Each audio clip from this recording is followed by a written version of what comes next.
So I wanted to talk about, we've already talked about the Williams, and I've got a little segment here called like Heroes to Zeros. And we've already mentioned how qualifying Williams did a superb job.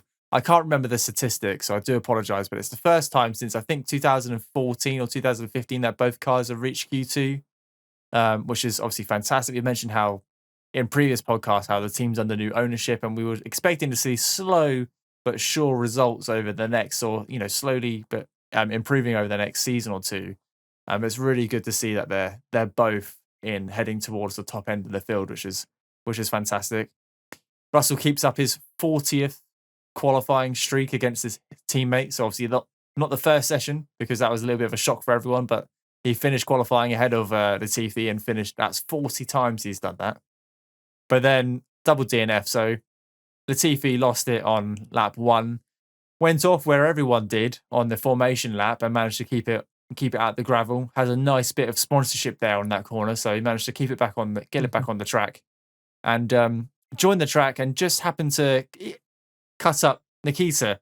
So Mazepin's doing his thing, keeping it on the grey stuff, and was quite far over to the right hand side. I don't think he could have gone any further over to the right hand side. No. Latifi decided to carry on going over to the right hand side and just misjudged it, and he got spun into the wall. Luckily for the Haas, he came off damage free, but it was the end of Latifi's race. Saw a lot of stuff on social media about how that was so dangerous from Mazepin, but actually, let's just wipe that. Let's just debunk that straight away. He was on the track. It's the car's responsibility who's joining the track to make sure they join in a safe manner. And Latifi did join at a reasonable speed, as in like a safe speed, but he also drove in front of another car and put himself in the wall. So it's got nothing to do with Nikita. What was he meant to do? Drive into the wall himself to avoid a Williams? Yeah, Definitely I think I don't think Latifi was kind of looking properly, because when you look at Mazepin's onboard, you don't see Latifi doesn't appear to be like looking in his mirrors. Maybe he couldn't see him because of the spray. I don't know, but potentially, yeah. It's clear as day that he just kind of drifts onto the track a little bit haphazardly and makes contact, and that was the end of it. And definitely nothing Mazepin did wrong there. No, absolutely not. So that obviously brought out the safety car, which lasted a fair few laps. Because he binned it in a really awkward place, because he had to get the tractor out and then drag it all the way down the other end of the that little segment. And then George on lap 32. Now, we won't go into George's DNF because I'm sure we will talk about that later on in the podcast in great detail. That's a whole other thing. That is a whole new podcast. But yeah, George on lap 32. And it was just a shame because Williams could have scored some points here. George was running in the points for a couple of laps. I think he was going for P9 when he was going for the overtake on Bottas. I think he was in P10 going for P9. So it was looking good for the Williams team halfway through this race, and it just wasn't meant to be. So that's 2 DNFs Russell's had in Imola for the last 2 years, which is a shame. Expensive weekend for Williams. I'm sure they could do without that.